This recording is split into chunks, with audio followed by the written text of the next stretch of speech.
Sabrina, uma menina de apenas 2 anos que foi estuprada e morta pelo padrasto na casa da família.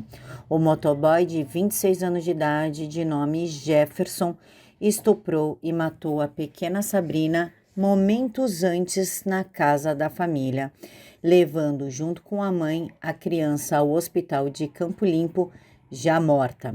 A médica que examinou a criança encontrou sinais de violência sexual, informando imediatamente a Polícia Civil. O padrasto de Sabrina, motoboy de 26 anos, Jefferson de Oliveira, foi preso temporariamente. Ele afirmou à polícia que colocou a criança para dormir na tarde de quinta-feira e que 20 minutos depois voltou ao quarto com roupas que havia tirado do varal e viu que a menina não estava bem. Conta que, então, pediu ajuda aos familiares e a garota foi levada ao hospital. Sabrina foi enterrada num sábado, no dia 7. O delegado Flávio Eduardo Santos, que investigou o caso, determinou que a casa do padrasto de Sabrina fosse preservada pela Polícia Civil, onde descobriu-se que a família do padrasto adulterou toda a cena do crime. 21 dias após a sua soltura da prisão preventiva, a mãe de Sabrina, Diana, escondeu Jefferson em sua casa. Nesta terça-feira, 15 de julho de 2025, vamos receber Vitor, o pai de Sabrina. O padrasto que abusou e matou a menina Sabrina, de 2 anos de idade, está preso. Nada que possa diminuir a dor de um pai. A menininha, que tinha apenas 2 anos, morreu vítima de abuso sexual e esganadura. O padrasto acusado do crime começou a ser o responsável por Sabrina. A família da menina, é claro, está revoltada. É acusado de violentar uma menina de 2 anos de idade. Mas é justo? Eu pergunto para você. Eu quero justiça. Justiça é o que se busca diante de bárbaros como aqueles que violentaram e mataram por estrangulamento esta menina. Sabrina tinha apenas 2 anos e... Porque, na verdade, a lei hoje só favorece ao bandido. Veja agora essa reportagem de Samara Bastos. Violentou a minha filha e ela tá morta, enterrada, né? A menina de apenas 2 anos foi abusada e estrangulada. No parque eu vejo os pais brincando com seus filhos, eu não tenho a minha filha pra brincar. No dia das crianças eu não tenho ela, no dia do aniversário dela eu não tenho ela. Fernando, que sofre com a saudade da menina, não vai desistir. Fazer com que o assassino da filha pague pelo crime virou missão. Por que tudo no Brasil é tão lento, né? Olá, pessoal, boa noite. Sejam todos bem-vindos à TVD News 581 da Parabólica Digital, ao canal Silvio Navarro e logo mais a Claro TV. Hoje eu tenho a honra de receber o pastor Vitor. Ele era pai da Sabrina, 2 anos de idade, que teve a sua vida ceifada de forma brutal pelo padrasto e não se sabe direito se com a anuência da mãe. O padrasto segue preso, a mãe está solta. Boa noite, pastor. Boa noite. Pastor, eu gostaria de começar falando um pouquinho sobre o senhor. Quem é Vitor Oliveira? Eu sou pai, casado, né? 37 anos de idade, tenho uma empresa, empresário, e pai da Estela, da Sabrina. A Sabrina, felizmente, se foi no dia 5 de dezembro de 2013, né? Esse sou eu, um homem companheiro, carinhoso, que sempre tive o sonho de ser pai de uma menina, e esse sonho foi interrompido quando ela tinha 2 anos e meio de idade. Pastor, e quem era Sabrina? Como que era Sabrina aos 2 anos? Sabrina, aos 2 anos de idade, era uma criança cheia de saúde, de vida, carinhosa demais, muito apegada a mim, normal de toda filha mulher, né? E com o pai. Eu sempre fui um pai presente, em momento algum eu tive distante. Morávamos também a 1 quarteirão de distância, mesmo depois do divórcio com a mãe dela, que eu divorciei da mãe dela. E a gente tinha um contato contínuo, semanal, diário, praticamente. Eu chegava do trabalho à noite e via ela. Final de semana, ela praticamente todos os finais de semana estava comigo. Então, a Sabrina era meu suporte, era minha coluna, era o sonho. Pastor, eu vi no podcast Superação, do Beto Vaz, que o senhor conta que a mãe da Sabrina era uma excelente mãe uma excelente dona de casa, e acabou se envolvendo com o assassino da sua filha, homem este que era viciado em drogas, e o senhor ajudou ele a sair das drogas. O senhor pode contar melhor essa história? O que Sim, aconteceu de fato? todo mundo pergunta, né? A primeira pergunta é assim, Vitor, como que você, uma pessoa, né, tão do bem, se envolveu com a mulher, com esse potencial, com um caráter desse? E eu deixo bem claro para todo mundo, eu falo, quando nós se envolvemos, ela não tinha, pelo menos não apresentava esse caráter. Aí eu falo para todo mundo, era uma boa mãe, uma excelente dona de casa. O problema é que depois do nosso divórcio, né, da nossa separação, ela se envolveu com esse rapaz e começou a desandar, descabeçar, né, entrar no mundo dele. Eu conheci ele numa clínica de recuperação, porque na época, eu exercia um papel ministerial em uma igreja, e o pastor que estava acima, o pastor presidente dessa igreja, me convidou para fazer um trabalho nessa clínica de recuperação. E aí eu tinha um trabalho semanal, ia lá, dava palestras, ministrações, interagia com eles, e conheci ele, que era primo desse pastor, né? Ele era primo desse pastor. Conheci ele lá na clínica, o Jefferson de Oliveira, né? E comecei a ajudar com mensagens, às vezes com roupa, com questão de alimento mesmo, que a gente, tipo, apadrinha uma pessoa lá dentro, então leva comida, leva isso, aquilo, ou seja, estendi a mão, alimentei e fiz de tudo por alguém que mais tarde ia tirar a vida da minha filha. E o dia do crime, pastor? O que aconteceu? O que no podcast o senhor falou foi que a Sabrina já chegou morta no hospital. Porém, a mãe da Sabrina falou para o senhor que ela tinha tido, acho que uma convulsão, algo do tipo, e que foi para o hospital. O senhor pode falar desse dia para a gente? Então, no dia do crime, eu estava no trabalho, eu trabalhava na região aqui do Sacomã, da Zona Sul de São Paulo, e morava já aqui na região do Capão Redondo, né? A mãe dela me ligou, pediu para falar, meu supervisor veio passar o telefone para mim e disse assim, a mãe da sua filha está no telefone, tá? Então tudo bem. Aí ela disse, olha, vem para o Hospital Campo Limpo, porque a Sabrina teve uma convulsão. Foi só essas palavras. Eu falei, como que a Sabrina teve convulsão? A Sabrina é saudável, tudo. Não, ela teve uma convulsão. Depois do almoço ela passou mal e teve uma convulsão. Eu imediatamente saí da empresa, fui me dirigir para o Hospital Campo Limpo, quando no meio do percurso, o meu telefone toca de novo e já era a minha mãe. Então a minha mãe já ligou informando que a Sabrina estava morta. Minha mãe assim, desesperada, e aí você está no meio do caminho, uma certa distância de casa, houve a primeira notícia que seu filho passou mal e está no hospital, daqui a pouco seu filho morreu. Até então não passava pela minha cabeça um crime nem nada. Quando veio a notícia que estava no hospital porque passou mal, teve convulsão, e logo na sequência veio a notícia de morte, então assim, o chão desabou, que esperaram eu chegar lá para me dar uma notícia, nem nada. E eu fui me dirigindo até o Hospital Campo Limpo, na intenção de que realmente era isso que tinha acontecido. Ao chegar próximo do Hospital Campo Limpo, a mediação ali de Santo Amaro, mais ou menos, o telefone tocou de novo e era esse pastor, que era o pastor presidente lá da igreja, primo dele, né, falando que era para ir para o 92DP.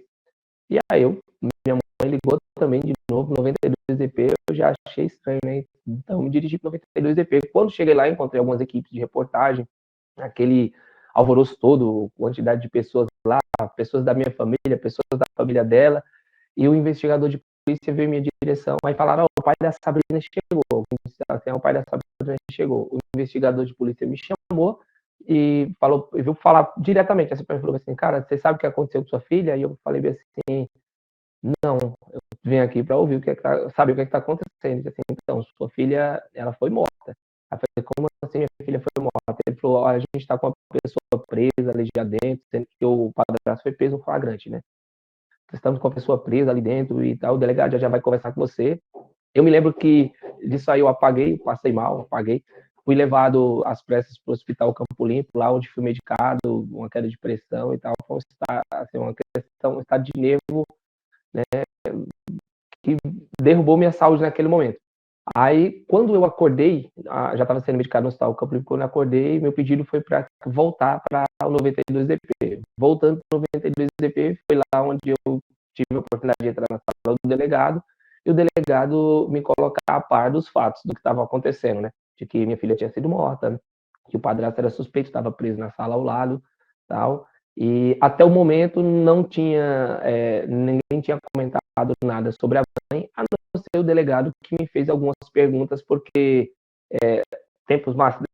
um tempo depois, conforme a investigação foi correndo, ele me falou que as perguntas que ele me fez no dia da morte da Sabrina é porque ele já tinha uma suspeita sobre a mãe, por conta do comportamento dela, da frieza, então assim, porque parecia que qualquer pessoa morreu naquele dia, menos a filha dela. Isso lembra muito o caso do Henri Borel, né?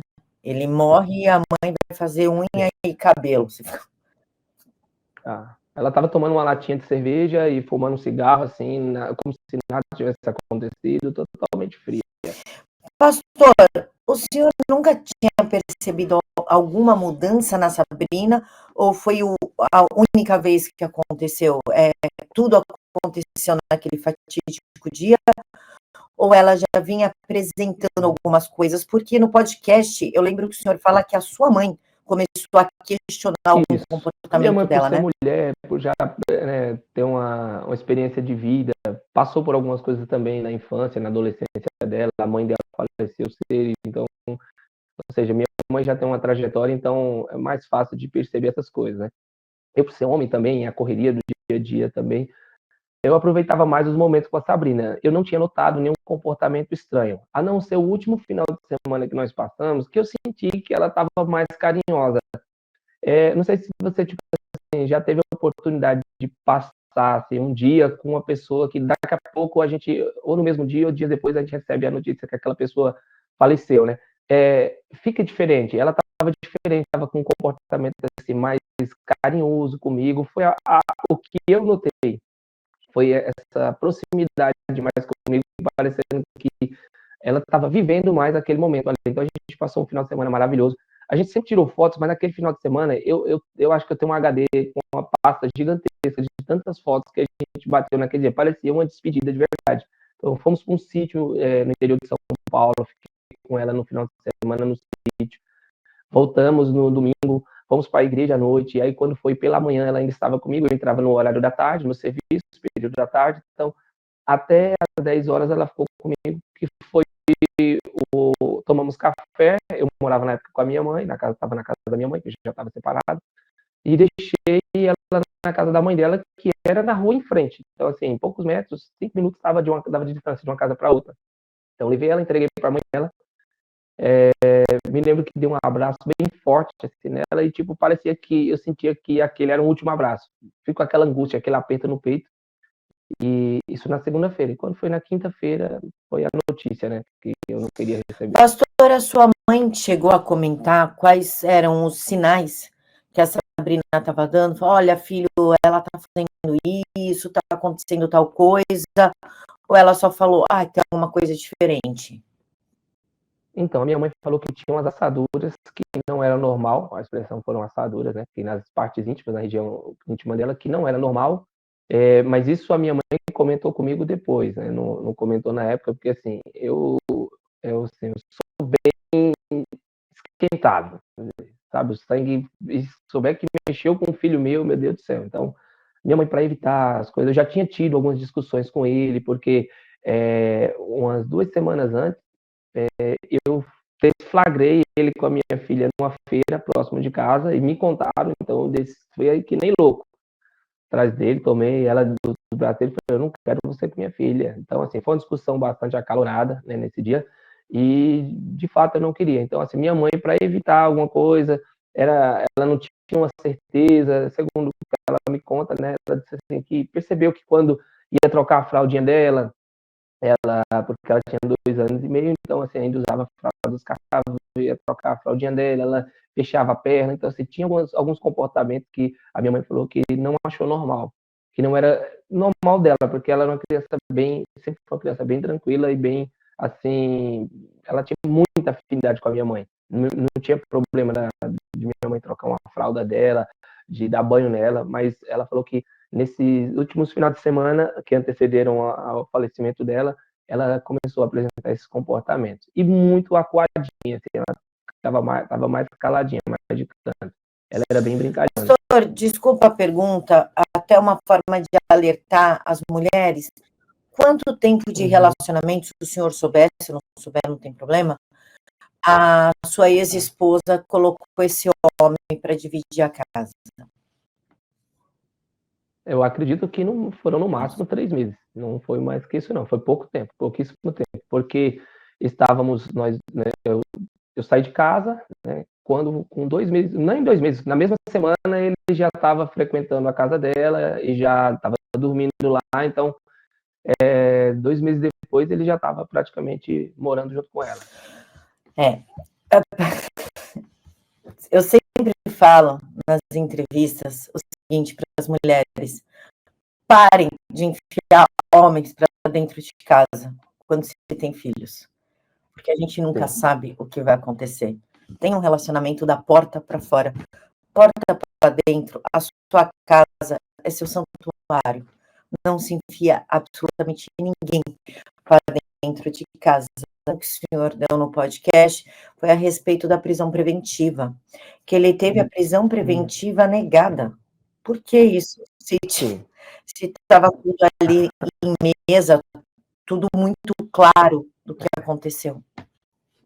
Então, na época, a juíza argumentou, né, o delegado saiu pessoalmente do Distrito 92 DP aqui na Zona Sul de São Paulo, foi até o Fórum da Barra Funda, porque faltavam 48 horas para vencer o prazo da prisão preventiva, né, da temporária.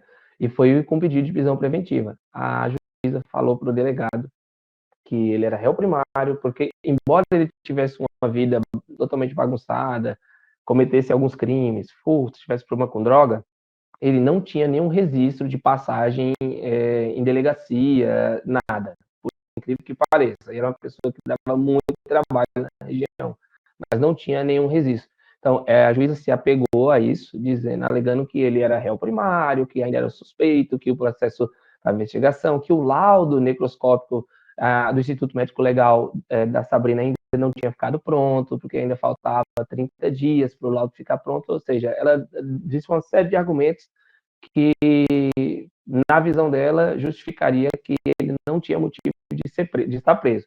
O delegado falou para mim, que disse para ela: eu tenho certeza, doutora, estou trabalhando no inquérito e com tudo que eu já tenho, estou apresentando para a senhora, eu tenho uma certeza que esse cara, que esse homem matou essa criança, matou e violentou essa criança. E a palavra da juíza para ele, segundo o delegado, foi assim: o senhor quer me ensinar o meu trabalho?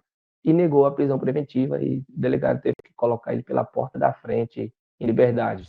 Talvez ele quisesse só prender um pedófilo, assassino, estuprador, né? Não ensinando um trabalho para quem deveria cuidar da sociedade, né? Prender um cara que coloque outras crianças em risco. Mas depois ele acabou preso, certo? Ele foi para preventiva um tempo depois. Eu gostaria que o senhor falasse sobre isso, como ele acabou na preventiva. E 21 dias depois da saída dele, a mãe da Sabrina ainda recebe ele de volta. O senhor pode falar um pouquinho sobre esse ato meio que revoltante da parte dela? O delegado me ligou, véspera de Ano Novo, né? E me deu essa notícia maravilhosa. Falou bem assim: olha, Vitor, eu tenho uma notícia não muito boa para você. Eu acabei de soltar o Jefferson pela porta da frente da delegacia. Nossa, me subiu o ódio naquele momento. Falei: como assim, doutor? Como o senhor faz isso? Ele falou: infelizmente, a juíza negou o pedido de prisão preventiva. E é o seguinte, cara, agora a gente nesse Brasil só funciona com a mídia, então vai atrás da mídia, vai, né, falar aí. Se quiser o nome da juíza, eu dou, depois me dá o nome da juíza completo que eu vai resolver. E foi o que a gente fez. Como já tinha tido uma primeira cobertura, na época, aí eu postei alguma coisa no Facebook, né, sobre ele tá solto, comecei a postar fotos dele e tal, enfim, bem revoltado, e coloquei o nome da juíza. Pouco tempo depois, no mesmo dia, né, eu recebi a ligação, foi da Irani Araújo, que na época ela fazia parte de uma ONG chamada Justiça que se Busca, né, que era a Irani, a Marta Consoli, não sei se você deve conhecer, do caso Sandro Dorta, lá, que ela era mãe da Bianca, né, que foi morta pelo Sandro Dorta, o Márcio Nakashima, irmão da Messia Nakashima, esse pessoal tudo entraram em contato comigo no mesmo dia, falando para a gente fazer uma manifestação no dia seguinte na frente do Fórum da Barra Funda, e ali eles iam mobilizar toda a mídia, né, de jornais. E foi o que aconteceu. 2 dias depois, a gente foi para na frente do Fórum da Barra Funda, fizemos cartazes. Então, eu tive o apoio de pais e mães de família, de vítimas, né, de casos aí que tiveram repercussão também na mídia, que me ajudaram bastante, também isso trouxe um peso. Então, naquele dia, estavam todas as emissoras lá presentes na porta do Fórum da Barra Funda, fazendo cobertura ao vivo. A juíza viu a repercussão do caso no momento, então, simultâneo, todo o canal de TV que passava estava passando a mesma coisa naquele mesmo momento. Ela já se sentindo pressionada, abandonou o caso, pediu para sair do caso. Outro juiz assumiu o caso no mesmo dia, e eu recebi lá na porta do fórum a visita do promotor, na época, o doutor Vigílio Amaral. E o doutor Vigílio desceu e explicou: olha, a juíza pediu afastamento do caso agora, vou ser o promotor responsável agora, o juiz que está pegando também é um bem competente, a gente quer que você sobe com a gente, para a gente acertar algumas coisas e conversar. E resolver da melhor forma. Eu falei, tá bom. Nesse mesmo momento que a gente estava tendo as matérias, estava tendo a manifestação, as reportagens, e eu estava subindo com o promotor para a sala dele, estava eu e a advogada do caso, na época, a doutora Patrícia, o Jefferson, que é o padrasto, e a Dayana, que estavam juntos desde o dia que ele foi solto, foram se dirigir até o distrito 92DP para registrar um boletim de ocorrência de calúnia e de difamação contra mim, por conta que eu mostrei fotos deles ao vivo e falei o nome deles, falei que tinha certeza que eles estavam envolvidos e tal na morte da minha filha. Então foram os dois para o distrito registrar um boletim de ocorrência para mim, contra a minha pessoa. Aí, nesse mesmo momento, o doutor Vigílio ligou para o 92DP para falar para o doutor Flávio, que era o delegado do caso, que estava levando o pedido de prisão preventiva para eles, né? Se o delegado sabia onde eles estavam, para ir cumprir o mandato de busca. O delegado falou assim: cara, é interessante, porque o senhor está me dizendo que está com o pedido em mãos para que eu vá fazer a prisão deles, só que eu estou com os dois aqui na minha delegacia. Aí o que é que eles estão fazendo aí? Vieram registrar um boletim de ocorrência contra o pai da Sabrina. Aí o promotor falou: então segura eles aí, porque a gente está chegando aí. O promotor veio da Barra Funda para o Distrito 92 pessoalmente, e naquele mesmo dia eles ficaram presos. Nossa, é muita cara de pau. É uma sucessão de coisas bizarras, né? A juíza, a mulher, que deveria se preocupar com meninas, com mulheres, manda soltar. É a mãe que se incomoda com a foto dela e do assassino divulgado, quando ela deveria estar pedindo justiça. É uma emoção de sentimentos, né? Como o senhor se sentiu neste momento? Uma mulher que deveria proteger a sociedade, que ganha muito para isso, solta um estuprador, a mãe se revolta com o pai da vítima ao invés do assassino da sua própria filha. Como é que o senhor se sentiu nisso? A gente se sente injustiçado, abandonado, sozinho. O questionamento que eu fiz foi o mesmo, né? O primeiro momento foi o da juíza. Eu falei para o delegado, eu falei: doutor, ela é mulher, como mulher, ela não entende o que não passa pela cabeça dela, ela não tem noção do que a minha filha passou. Ela sendo mulher, ela tem que tentar imaginar o que é um bebê, uma criança de 2 anos e meio, ainda é um bebê. O que a minha filha passou nas mãos? Poxa, tá lá, né? Ela alegou que não tem um laudo pronto do Instituto Médico Legal, mas a gente recebe aquele papel que dá lá do ML para a gente fazer a liberação, lá tá falando, estava lá escrito suspeita de violência sexual, sinais de violência sexual, causa morte, asfixia mecânica, ou seja, ela não tem muito o que raciocinar para ela pensar e ler, pegar aquele papel e ver que uma criança de 2 anos e meio tem sinais de violência sexual e foi estrangulada. Então, ou seja, não sensibiliza, não motiva ela a fazer algo, a querer fazer justiça. É preventiva que o senhor quer? Vou dar preventiva, dá o tempo para o senhor terminar o inquérito aí e provar aí para a justiça que realmente esse cara cometeu isso. E no caso da mãe é mais revoltante ainda, porque era alguém que era para dar proteção, era alguém que naquele momento, embora a gente tivesse nossas diferenças, estivéssemos separados e tal, que a gente não tinha um convívio ruim, tinha até um convívio bom, estávamos separados, mas conversávamos, eu pegava ela, ela não me impedia de eu pegar a Sabrina, então eu pegava a Sabrina na casa dela, no portão dela, ela ia às vezes no portão da minha mãe, não tínhamos discussões, então eu jamais imaginaria que ela fosse se prestar a um papel desse, agir dessa maneira, né? Então, na minha mentalidade, ela daria proteção, naquele momento ela estaria junto comigo, clamando por justiça, mas sequer ela gravou uma matéria, as equipes de jornais, os repórteres vinham atrás, aí falava, Vitor, passa o contato da mãe da Sabrina, passava o contato da mãe da Sabrina, daqui a pouco ligavam para mim, a gente não consegue falar com ela, a gente vai até o endereço dela, não encontra ela. Quando encontraram ela, ela falou que não daria entrevista e não deu entrevista. Então, assim, eu não entendi. E depois, o assassino da nossa filha ser solto e ela colocar o cara, esconder o cara, colocar dentro de casa, não colocou na residência dela, senão a gente tinha encontrado ele lá, né? Mas eles foram para um lugar mais afastado aqui do interior de São Paulo e ficaram escondidos os dois até o dia que eles foram presos, né? Pastor, o senhor teve acesso à perícia? Tive acesso a todo o processo, na verdade, né? Algumas coisas a advogado, promotor queriam evitar que eu visse no começo, né? Que eu tivesse acesso por conta da crueldade, mas eu fiz questão de ver, inclusive no dia do reconhecimento do corpo dela, o legista não quis deixar eu entrar, queria que meu padrasto entrasse, né? Ou a minha mãe, mas eu fiz questão de entrar e, assim, o que eu vi diante dos meus olhos, a cena da minha filha lá, eu nunca vou esquecer e, assim, não era de uma criança que teve uma morte simples, uma convulsão, foi uma criança que foi, infelizmente, bastante judiada e teve uma morte bem, bem difícil. Então, assim, nos laudos médicos, pra você ter ideia, quando saiu o resultado, apontaram indícios de penetração com objetos pontiagudos, ou seja, o que fizeram com ela é até difícil de falar, é até difícil de lembrar também, porque é uma coisa que mexe bastante comigo, me deixa revoltado até hoje.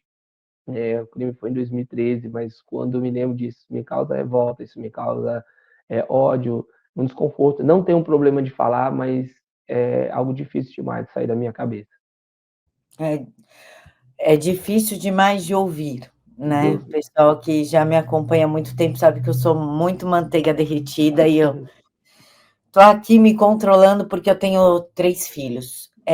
Mas somos humanos e a gente acaba, né, se emocionando. Pastor, no laudo da perícia, apontou que essa foi a primeira vez ou tinha lesões mais antigas? E a Não. outra pergunta e o conselho tutelar nessa história toda? Então, o laudo aprovou que haviam cicatrizações já antigas, né? Ou seja, isso não estava acontecendo recente, isso já tinha um tempo que estava acontecendo. Então, tinha isso no laudo médico, contém, né, nos documentos.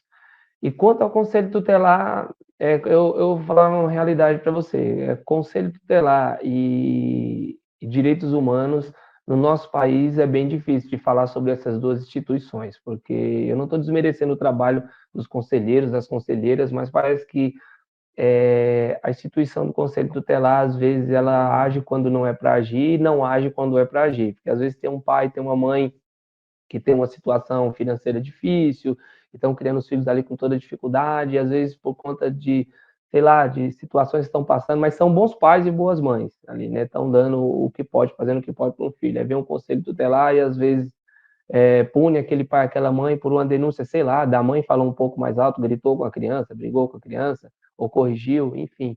Mas quando é num caso que realmente precisa se fazer algo, não se faz. Sequer nunca fui procurado por conselho tutelar. Eu fui num fórum em Santo Amaro para pedir a guarda da minha filha e o juiz sequer quis me atender. Um secretário, assessor, nem sei o que é aquilo, veio, entrou na sala do juiz, conversou lá dentro com ele um tempão, e eu fazendo ficha, fazendo cadastro lá na frente, para ele voltar e dizer para mim nem perder tempo de preparar, de preencher documentação nenhuma, porque o juiz falou que não teria chance nenhuma, que seria só gastar energia, porque lugar de filho é com a mãe, não com o pai. Então foi essa palavra que eu ouvi. Então ali Eu saí, deixei as fichas preenchidas, falaram que ia me ligar, nunca me ligaram, nunca me ligaram, eu preenchi todos os papéis, nunca me ligaram. Isso foi bem rápido também, porque poucas semanas depois já tinha acontecido o crime, né? E eu pedi para ela várias vezes, eu falei, me dá a Sabrina para me cuidar. Aí ela falou que não dava a guarda da Sabrina, daria se fosse para minha mãe. Minha mãe já cria 2 netas de parte de uma irmã minha, então não tinha condições nenhuma disso. Ela, então, acredito que ela já falava isso de caso pensado, para não dar mesmo a guarda da Sabrina. E a Sabrina era uma forma que ela tinha de manipular a minha pessoa, tanto psicologicamente como financeiramente e, sei lá, exercer o poder, o domínio, sei lá, pro ego dela, eu não consigo entender, porque era simples, ela sabia o pai que eu era, sabia o amor que eu tinha pela minha filha, era só ter deixado eu cuidar da minha filha e simples assim. Então, ou seja, ela de fato não tinha um amor pela menina, porque se ela abrisse mão para sua mãe, ela, não, a guarda pode ficar com a sua mãe, não tem nenhum problema. O senhor vê como uma forma de usar a Sabrina para ter acesso à pensão ou como uma forma de manipular o senhor, de manter perto?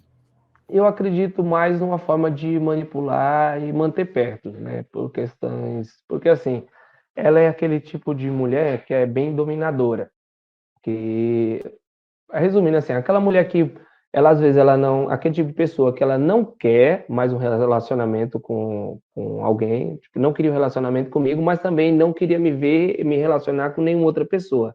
Se ela percebesse, ela mesmo estando lá com o cara junto já dele lá há um tempo, ela percebia que tinha alguma pessoa se aproximando de mim, ou alguém falava que me viu, ela imediatamente se aproximava e começava a ligar e contava, e ali me chamava para ir tomar café com ela, e sabe assim, sempre estava atrás, sempre querendo se envolver novamente, mas deixando bem claro que não queria um relacionamento de volta comigo, assim, de casal mesmo, de marido de mulher, a gente está dividindo o mesmo teto, mas tinha esse sentimento, eu acredito, um dia me falaram a palavra e eu acho que é bem essa frase, sentimento de posse. Ela olhava para mim com sentimento de posse. Ela não queria, mas também não queria perder para outra pessoa, deixar para outra pessoa. A gente pode falar que a morte da Sabrina é a culpa de sucessivos erros, tanto do Conselho Tutelar como do Judiciário? Sim, eu falo isso para todo mundo e tenho uma plena convicção, porque se tivessem me dado a guarda dela, às vezes as pessoas falam, mas Vitor, tu tem que parar para pensar que ela ia passar um final de semana lá com a mãe e poderia acontecer. Eu falei, sim, poderia acontecer, mas ela estaria comigo.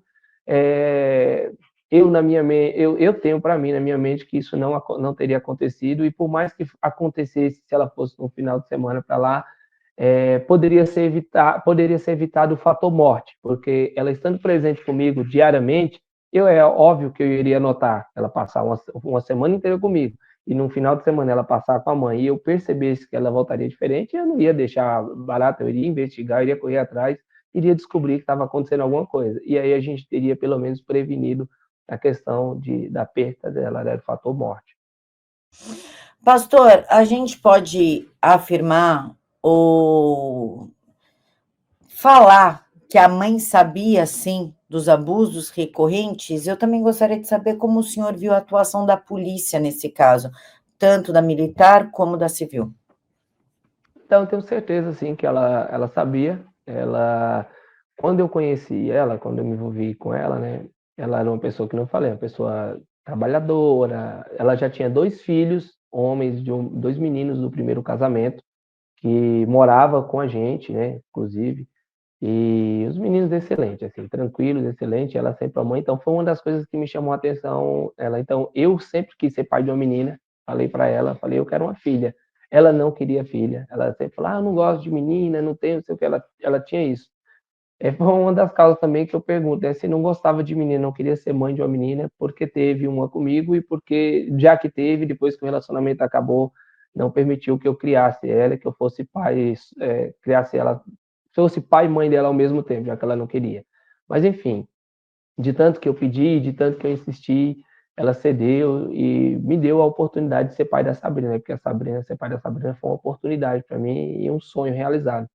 Então, com essa questão que ela não, esse fator que ela não queria ser mãe da menina, de menina, não queria uma filha mulher, eu acredito que ela não tinha amor pela Sabrina, que ela percebia, sim, essa questão que ela sabia dos abusos, ela sabia do que estava acontecendo, até porque uma das coisas que ela me contou quando nos conhecemos, e me sensibilizou bastante com a pessoa dela, ela me contou que já tinha sido abusada, que tinha sido violentada no passado, não me contou detalhes do que aconteceu, porque falou que era uma situação que mexia bastante com ela, então eu falei, poxa, é uma pessoa que já sofreu, uma pessoa que já passou um monte de coisa na vida, uma mulher trabalhadora, madura, já tem, já tem uma idade de maturidade. Eu falei, cara, a mulher é para casar e para ter minha filha com ela. Só que foi totalmente ao contrário, né? Quanto à questão da polícia militar, na época ele foi preso pela Guarda Metropolitana, a Guarda Civil Metropolitana. A enfermeira que recebeu a Sabrina no hospital, que ele levou a Sabrina no hospital, ele estava na companhia de uma irmã e de um vizinho dele. Assim que eles colocaram ela na maca, que ela entrou, imediatamente a enfermeira, porque viu a criança sem pulso, chegou morta, eles faz aquele procedimento de cortar, abrir as roupas da criança, né? Então corta a roupa da criança para tentar massagem cardíaca, essas coisas, e imediatamente a enfermeira disse, está no alto do processo, né, do inquérito, que a enfermeira disse que já notou de cara os sinais de violência, tanto de violência sexual, quanto de violência mesmo, a marca de esganadura no pescoço, tinha marca de dedo, o pescoço dela roxo, e ela já na mesma hora chamou o pessoal da Metropolitana, da Guarda Metropolitana que estava no hospital, e falou assim, ó, segura todo mundo que tá junto, que veio junto com o rapaz que trouxe essa menininha, porque a morte dela é suspeita. E daí, imediatamente, a ação rápida da Guarda Civil Metropolitana contribuiu positivamente para que ele fosse preso naquele dia, né? E que ele não tivesse a oportunidade de fugir e ter ido embora. Pastor, o senhor sente que teve justiça porque a Dayana está solta? O Jefferson continua preso? O Jefferson continua. Meu sentimento é que a justiça, pelo menos da forma que eu acho que deveria ser feita, não foi. Porque assim, o Jefferson foi para júri popular sozinho, né, pegou na época 40 anos de prisão, ele está preso ainda hoje atualmente no presídio no Paraná, e a Dayana, o juiz na época rejeitou todo, mesmo com diversas provas, prints de conversa da Dayana com amigas e com a moça que cuidava da Sabrina, antes da Sabrina começar a ficar nos cuidados do Jefferson, que era coisa que eu não sabia, porque a Sabrina nasceu, nós tínhamos uma amiga, que era da igreja, que cuidou bastante tempo da Sabrina. Quando eu e a Dayana nos separamos, a Dayana arrumou um motivo de ter uma confusão com essa moça e discutir para tirar a Sabrina dos cuidados dela e deixar sobre os cuidados da irmã do Jefferson, que é o padrasto, e coisa que ela nunca me comunicou. Então, por eu não ter contato com a família dele, não tinha contato também com a cuidadora da Sabrina, que foi desde a infância, porque minha rotina de trabalho, morar um pouco mais afastado dela e ela ser mais amiga da Dayana do que minha. E o motivo que ela tirou a Sabrina dos cuidados dessa moça que cuidava desde que a Sabrina nasceu, eu trabalhava, ela trabalhava, então, no período em que nós trabalhávamos, ela cuidava da Sabrina. O motivo foi um motivo fútil, porque assim, a moça que cuidava da Sabrina foi corrigir a Dayana por conta do estilo de vida que ela estava começando a levar, né? Falou, poxa, você tem uma filha, você, final de semana, às vezes, você, em vez de deixar sua filha todo final de semana com o pai, você quer sair, aí deixa sua filha comigo, não tem hora para chegar, e agora tá bebendo direto, porque ela não bebia, né? Agora tá bebendo direto, vive aí, tá andando né, com esse cara aí, o relacionamento é seu, você faz o que quiser. Então, assim, ela se sentiu no direito de, pelo fato de ser amiga, dar conselhos para ela. A Dayana não aceitou esse conselho, discutiu com ela, não levou mais a Sabrina para ficar com ela e deixou sobre os cuidados da irmã do Jefferson, né? E, inclusive, foi coisa rápida também, porque esse processo foi de mais ou menos 15 dias, que foi o intervalo dessa confusão e dela deixar sobre os cuidados da irmã do Jefferson, foi muito próximo ao dia da morte dela. Foram uns 15 dias que ela passou cuidando, sem eu saber. Quando eu descobri que a Sabrina estava sendo cuidada pela irmã do Jefferson, já foi quando o inquérito policial já estava rolando. Então, ou seja, eu soube pela boca do delegado, quando ele leu lá, falou: quem é Sara? Aí eu falei: Sara é irmã do Jefferson. Não, Sara era a moça que cuida da Sabrina. Eu falei: não, quem cuida da Sabrina é a Heloísa. Não, eu falei: é a Sara que cuida da Sabrina. E daí eu fiquei sabendo. Quanto à questão eu comentei sobre a irmã dele que estava no dia, levou ela para o hospital junto com um vizinho. Eu acredito assim que muito mais pessoas ali do convívio dele sabe do que aconteceu na real, porque ele nunca abriu a boca, nunca confessou o crime, não foi eu que matei, então, ou seja, ela foi violentada e estrangulada por quem? Estava dentro da casa da mãe dele, e dentro da casa da mãe dele estava ele, a irmã mais nova, a irmã mais velha, o vizinho do lado, porque eles moravam tipo tipo um cortiçozinho assim, sabe? Aquele monte de casa tudo junto, assim. Eu falo: poxa, como que uma criança passa numa imagem de câmera na esquina da casa dele, porque eu tive acesso a essa imagem, eu consegui a câmera e entreguei na mão do delegado, para o delegado solicitar as imagens dessa câmera e pega. 4 horas da tarde daquele dia, do dia 5 de dezembro de 2013, 4 horas da tarde, a Sabrina passa viva, virando a esquina da casa dele, andando, segurada na mão dele. 4h40 da tarde, ou seja, 40 minutos depois, a Sabrina está dando entrada no Hospital Campo Limpo, sem vida e com sinais de violência sexual. O Hospital Campo Limpo fica praticamente atrás da casa dele, que ele mora numa comunidade muito próxima de lá. Então, ou seja, em 40 minutos, como tudo isso aconteceu, com tantas pessoas juntas dentro do mesmo quintal, dentro da mesma casa, e ninguém viu, ninguém sabe. Então, é nesse quesito que eu acho que a justiça ela não foi feita 100%. Não, peraí, deixa eu ver se eu entendi. No momento que a Sabrina estava sendo torturada, ali tinha todas essas pessoas ao redor? Sim, tinha todas essas pessoas ao redor, mas ninguém sabe de nada, ninguém viu nada. A Sabrina, segundo o delegado falou, estava sendo cuidada pela essa irmã mais nova dele. Aí a irmã mais nova dele cuidou dela até o dia inteiro, mas nesse momento ela não cuidou, não viu, estava com o irmão, não sabe explicar. A irmã mais velha também não sabe explicar. O vizinho que socorreu, né, um socorrista que levou para o hospital também não sabe explicar. Então, assim, é uma coisa que eu sinto que sim, eles sabem o que aconteceram, porque o delegado falou para mim na época que a casa foi lavada, logo depois que eles levaram ela para o hospital, a casa inteira foi lavada com uma substância chamada criolina. Não precisa de muito esforço, é só dar uma pesquisada no Google para que serve lavar uma cena de um crime com criolina, é para tentar apagar vestígios de alguma coisa. E quem lavou a casa? A mãe dele. Ou seja, tudo cúmplice. Sim, tudo cúmplice. Para mim é tudo cúmplice, para mim são tá todo mundo junto, todo mundo sabe o que aconteceu. Na época eu bati muito nessa tecla, né, mas também senti por parte do delegado que por ele já estar preso ali, já ter toda a repercussão, a pressão em cima do delegado, tipo assim, na mente eu penso, né? Eu penso que na mente do delegado é assim: já conseguimos prender o responsável real, né? Porque que ele matou ela, isso é um fato. Assim, já conseguimos prender um estuprador, um pedófilo, um assassino, o cara já está aqui, então para que mexer mais em outras coisas e a gente perder tempo com isso, energia, tem mídia em cima, vamos resolver o caso e já era, entregar a resposta para a sociedade. Pronto, prendemos o assassino, estuprador assassino.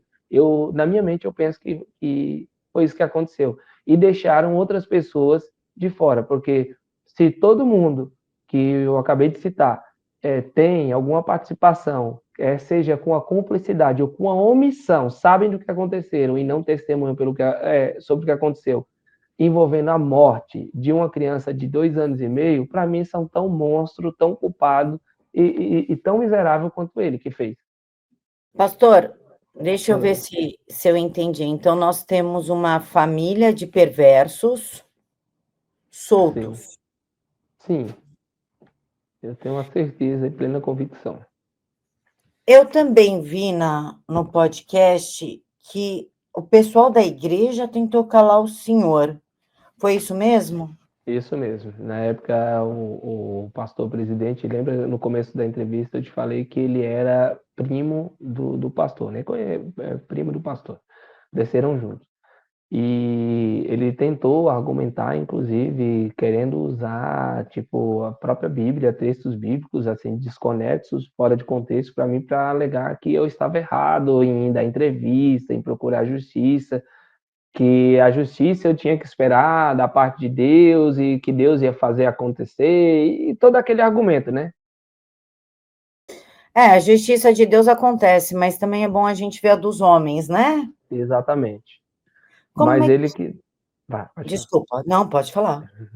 Mas eles quiseram alegar isso para mim, né? Que eu estava errado e que eu não deveria fazer isso. Ó, você deve esperar, para de ficar dando entrevista, porque esse negócio de ficar dando entrevista aí não é coisa de Deus. E, ou seja, tentaram fazer uma alienação na minha mente, coisa que na época eu já estava começando a estudar teologia, então já tinha uma mente bem, bem aberta acerca dessa questão de religião e dessa questão de alienação também, né? Então eu não permiti que isso acontecesse, levei adiante e fui praticamente excluído dessa igreja, do meio daquele convívio daquelas pessoas, porque eu exercia funções, eu era músico lá na igreja, tinha uma função ministerial também, de evangelista, e eles me afastaram de todas as funções, me tiraram alegando que tipo, eu não tinha condições para exercer aquilo por conta de tudo que estava acontecendo.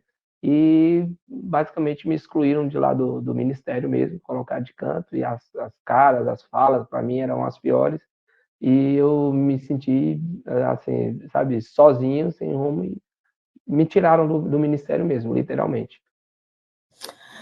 Como é que o senhor vê uma pessoa, né, que lidera uma igreja tentando calar um pai que está buscando a justiça pela sua filha?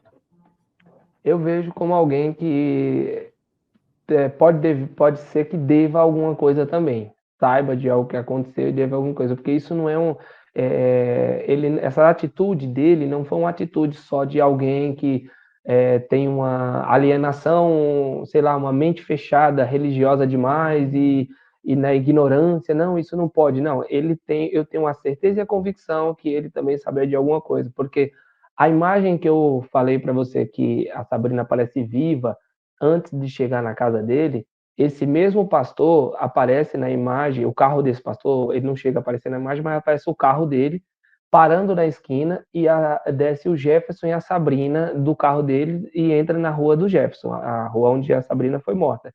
No depoimento, o pastor foi chamado para dar depoimento, ele falou que encontrou ele andando com ela na rua da casa dele, que dá, sei lá, uns 100 metros antes, e ofereceu uma carona até a esquina. E eles entraram no carro, ele falou que ela estava bem e tal, tudo, entrou no carro, e quando chegou na esquina da casa dele, deixou, e de fato é isso que as câmeras mostram, né? Então, eu não sei. Talvez ele possa sim ter percebido alguma coisa que estava acontecendo, e ficou calado e se omitiu, e por se omitir e ver com a repercussão que tomou, e ver que eu estava em cima pressionando, achou melhor tentar manipular minha mente e me afastar de perto deles, que, sei lá, seria mais seguro para eles.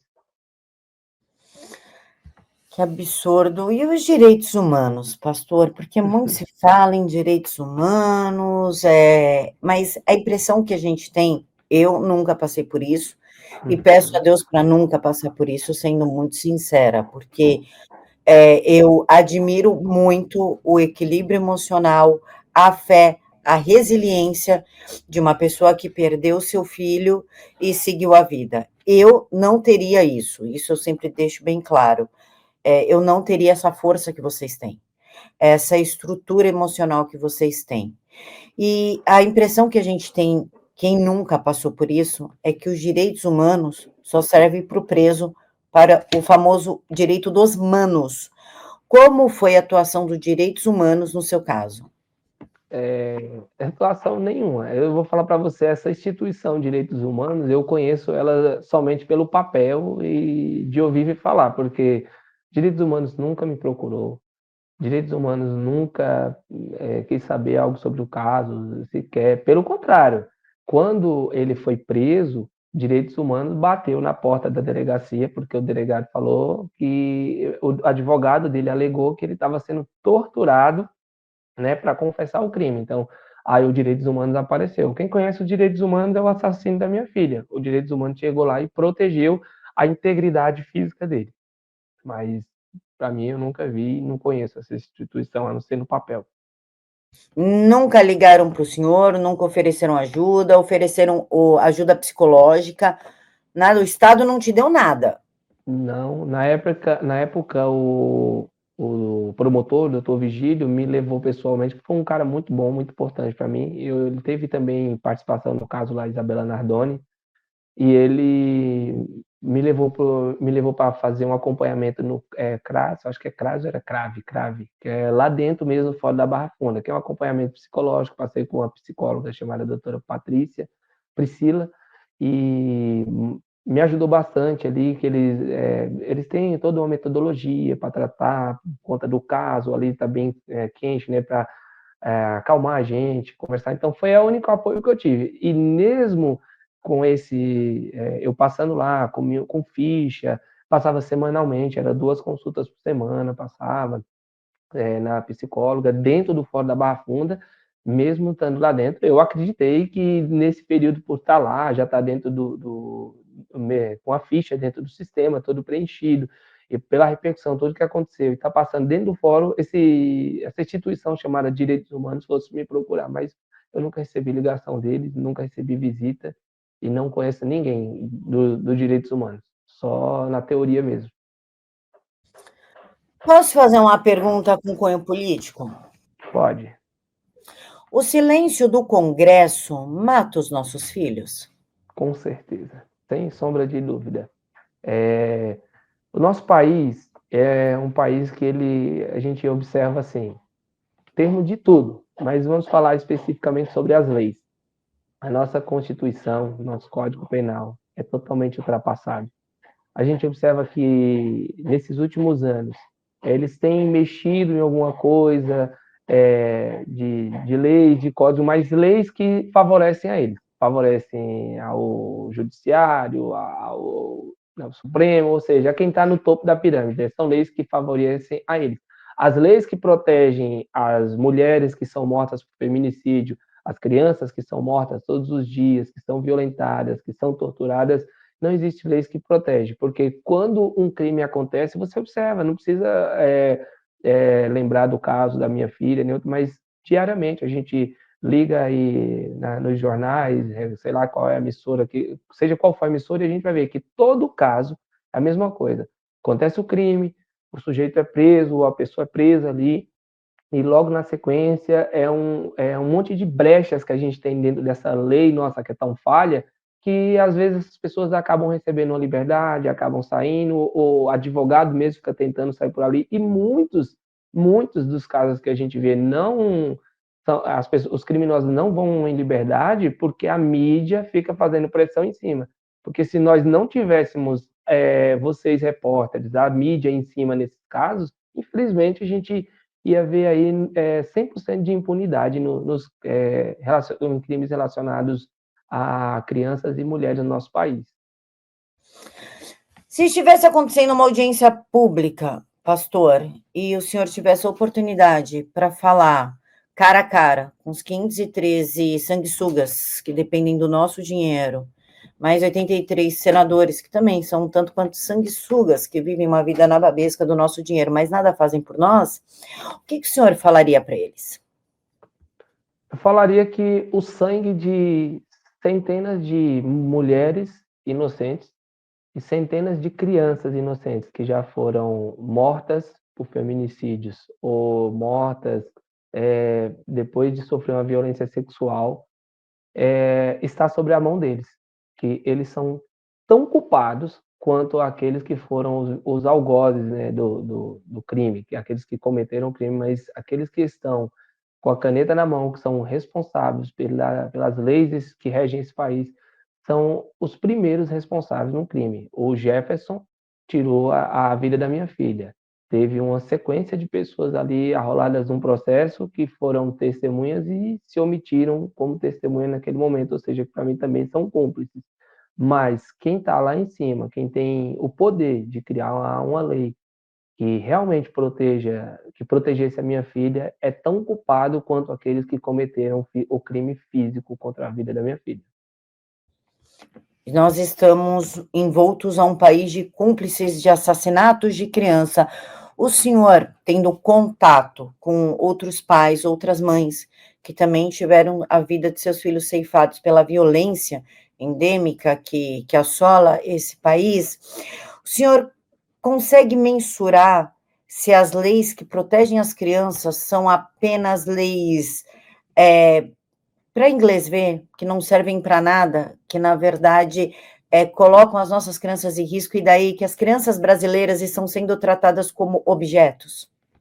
Sim, eu tenho uma plena convicção, porque a gente observa assim que, na verdade, o que que eles querem? É uma percepção minha. As leis que realmente devem ser criadas, porque assim, não é falta de projeto. A gente tem um monte de projeto, aí a gente tem muitos pais e mães que já sofreram na pele a perca de filhos, que estão aí lutando. Hoje, graças a Deus, né, a gente tá vendo que recentemente a Ana Carolina, mãe da Isabela, conseguiu entrar, a Isabela Nardoni conseguiu entrar, né, para a política. Lá no Rio de Janeiro temos o Leniel Borel, que é um amigão, a gente teve junto diversas vezes, estamos na mesma causa.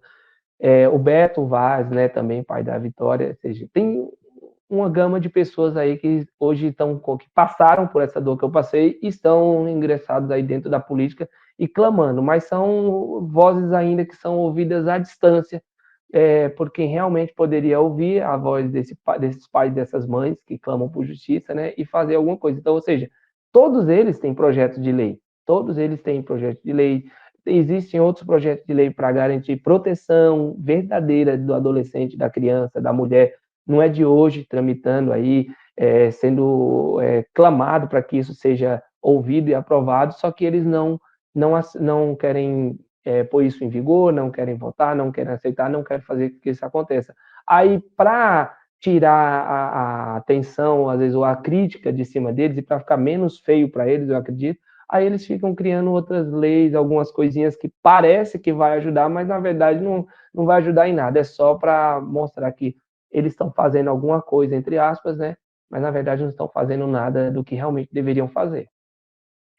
Pastor, no meio a tanta dor, que novamente eu admiro demais e tenho vocês como exemplo de vida, para continuar seguindo, porque Deus me livre, guarde, é uma dor imensurável, Deus me livre. O senhor criou o projeto Igreja que Protege. O senhor pode falar um pouquinho a respeito desse projeto, por favor? Posso sim. Esse projeto, a criação dele é da Raquel Vivas, né, que é do Rio de Janeiro. Ela criou esse projeto já tem algum tempo. Na verdade, eu abracei esse projeto junto com ela, que é um projeto bem difícil de ser abraçado por nós, que representamos, às vezes, um cargo eclesiástico dentro da religião, né, do ministério religioso.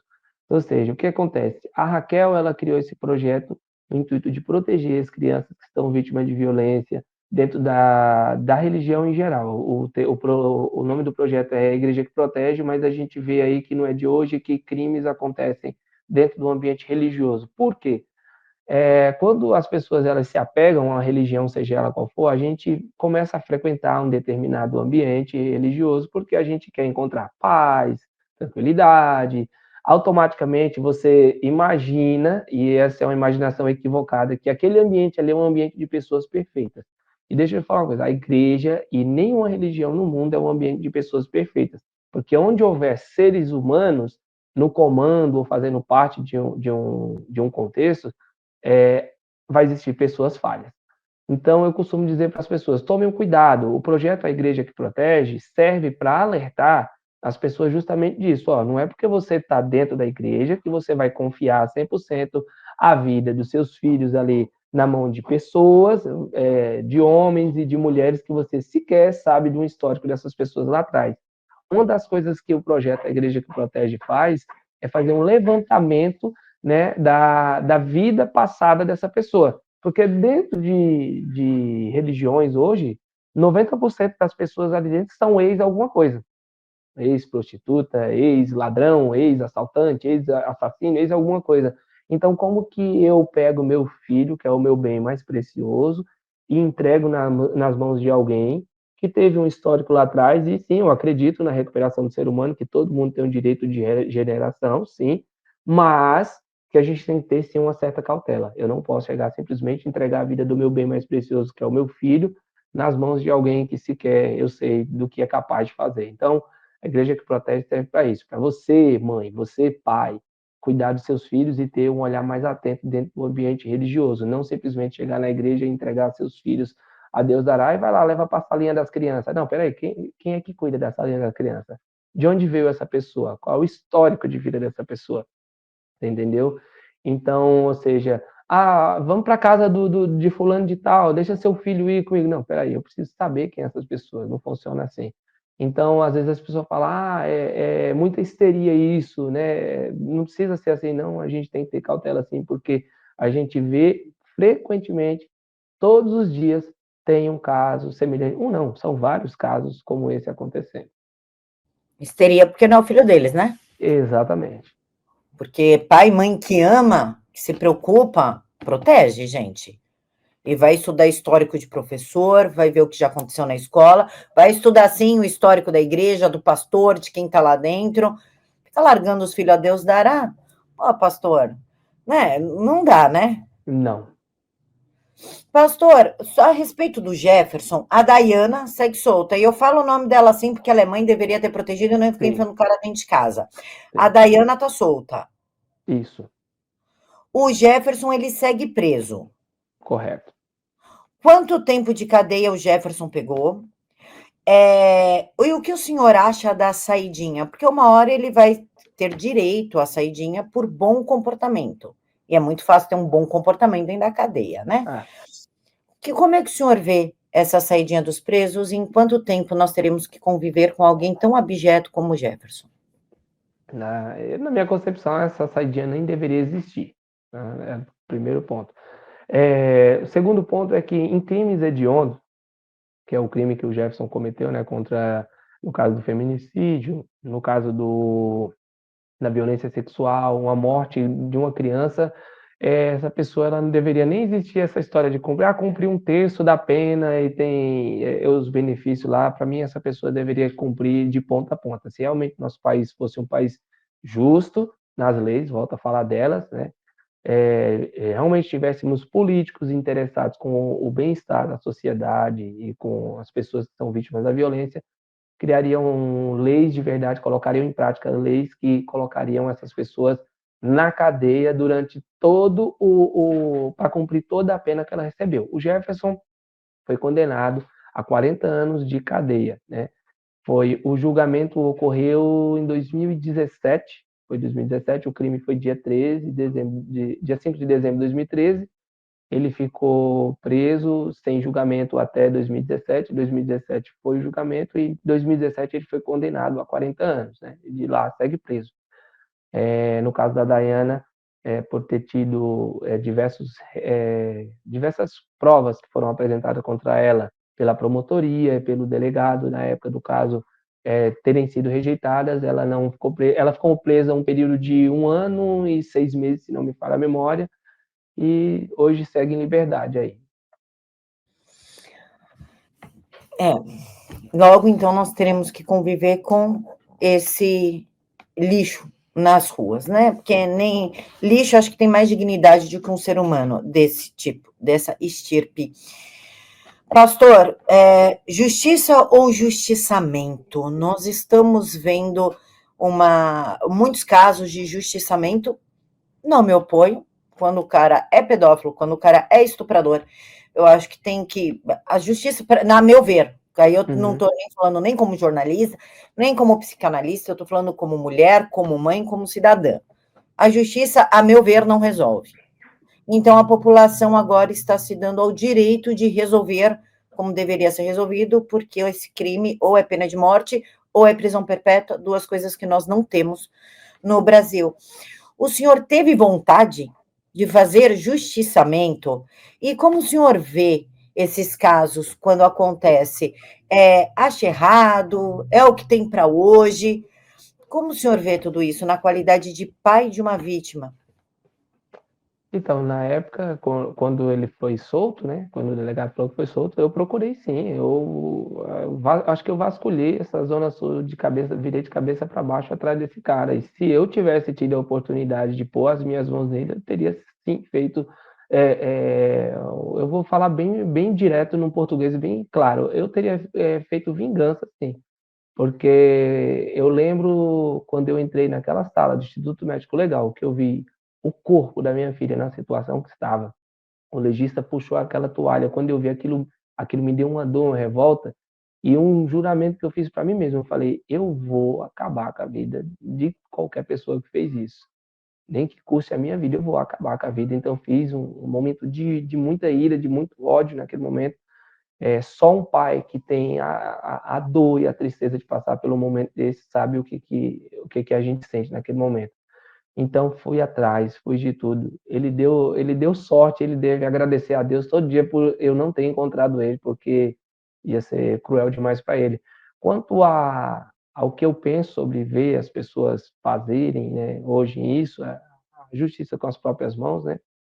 Se a gente for olhar hoje, pelo que eu estudei, pelo que eu prego, pelo que eu acredito, acerca biblicamente falando, não é correto, porque a Bíblia vai dizer que a vingança não pertence a nós, e o termo vingança é utilizado biblicamente para o próprio Deus, ou seja, existe um texto que diz: não vingueis por vós mesmos, minha é a ira e minha é a vingança, ou seja, Deus, a gente tem a imagem de Deus, né, que ele é pai, que ele é bondoso, mas em relação a essas coisas aí, Deus tem ira também e Deus tem vingança, e a mão de Deus vai estar sobre eles. Agora, quanto às pessoas fazerem com as próprias mãos, eu não condeno, não. Eu não vou mentir que eu não condeno. E é como você falou, é o que está tendo para hoje, infelizmente, num país que não tem uma lei que realmente faça o que é para fazer, que seria a pena de morte, prisão perpétua, castração química. E eu vou falar uma coisa aqui, e quem está ouvindo tem o direito de discordar, mas com plena convicção. Eu não acredito em ex-pedófilo. Eu não acredito em um ex-estuprador.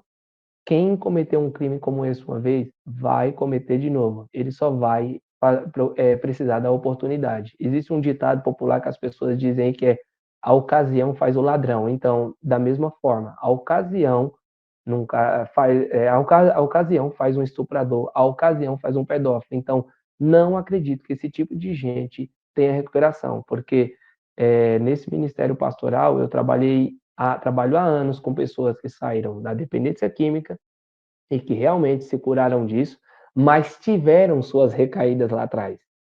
Pessoas que largaram o crime, saíram do crime, sei lá, quer que seja por tráfico, por assalto, sei lá, mas também tiveram suas recaídas antes de se curarem 100%.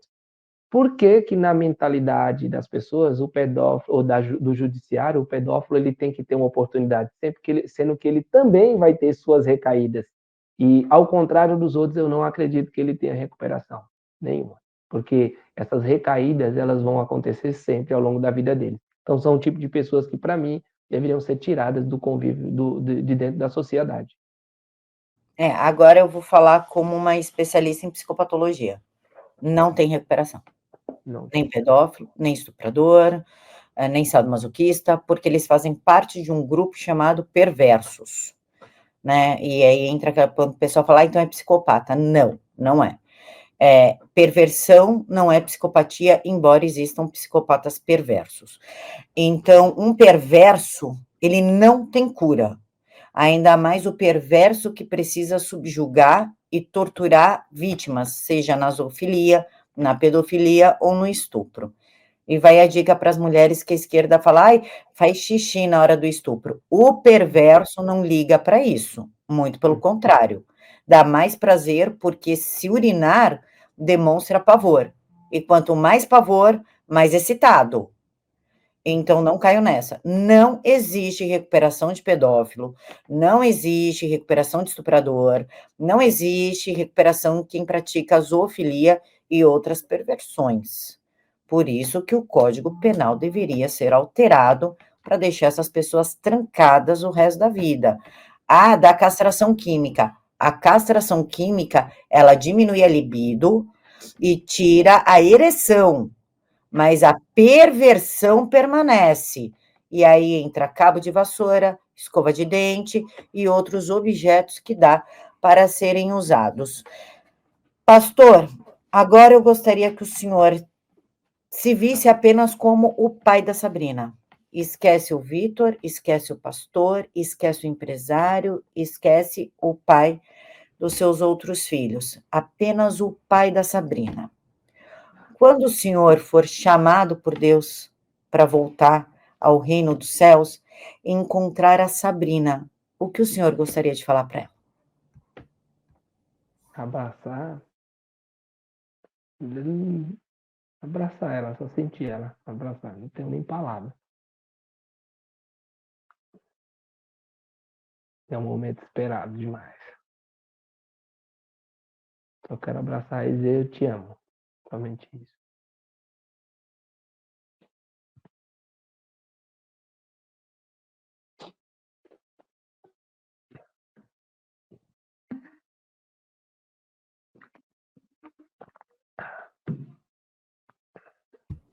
É isso. Difícil, né?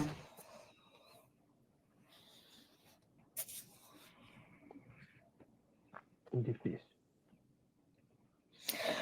Conselho que o senhor daria para os pais que estão passando por isso nesse exato momento, que acabaram de perder os seus filhos para a violência? Não se isolarem, não ficarem sozinhos, não se trancar dentro de um quarto, porque tudo isso eu fiz no começo e isso piora mais ainda a situação. Procura ter fé, porque não tem como, a gente precisa ter uma fé, embora no início eu fiquei muito revoltado, assim, no começo, inclusive a gente se revolta com Deus, com tudo, com religião, com tudo, a gente começa a questionar, e se Deus existisse, por que que isso acontece? É normal.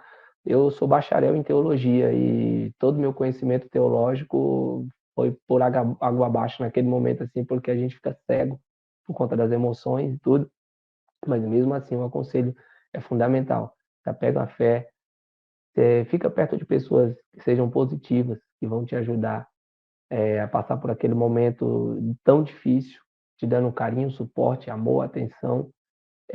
Procura estar do lado também de pessoas que passaram por isso que você tá passando no momento, porque essas pessoas vão saber o que te falar, vão saber que direção te dar e vão saber a melhor forma de te ajudar.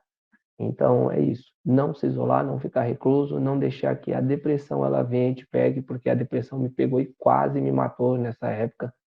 E a gente, às vezes as pessoas olham pra gente hoje, vê eu, o Beto, todo mundo ali, né, o Leniel, poxa, é bonito, é forte, homens, mulheres aí que perderam seus filhos hoje lutando, mas vocês estão vendo a gente hoje, vocês não viram a gente lá atrás, nos nossos quartos escuros, sofrendo, definhando, sem se alimentar, a depressão matando, a tristeza, a angústia, sabe, é difícil. Então, ou seja, para estarmos aqui hoje de pé, firme, forte, podendo falar para vocês, alertar vocês e ajudar pessoas que estão passando por essa situação, a gente teve que vencer primeiramente a nós mesmos, esse estado emocional tão difícil que nós passamos. É por isso que eu falo que vocês são guerreiros demais, gente, porque só de imaginar já me dá uma angústia muito grande, muito grande.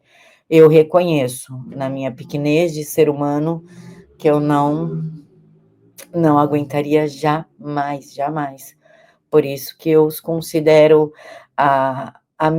o meu exemplo de resiliência, o meu exemplo de luta e de continuar de pé. Porque quando eu penso que eu estou passando por algum problema, eu lembro do pai da Sabrina, do pai da Vitória Gabriele, da mãe da Console, da Angelina, que perdeu a filha também por erro da polícia, enfim.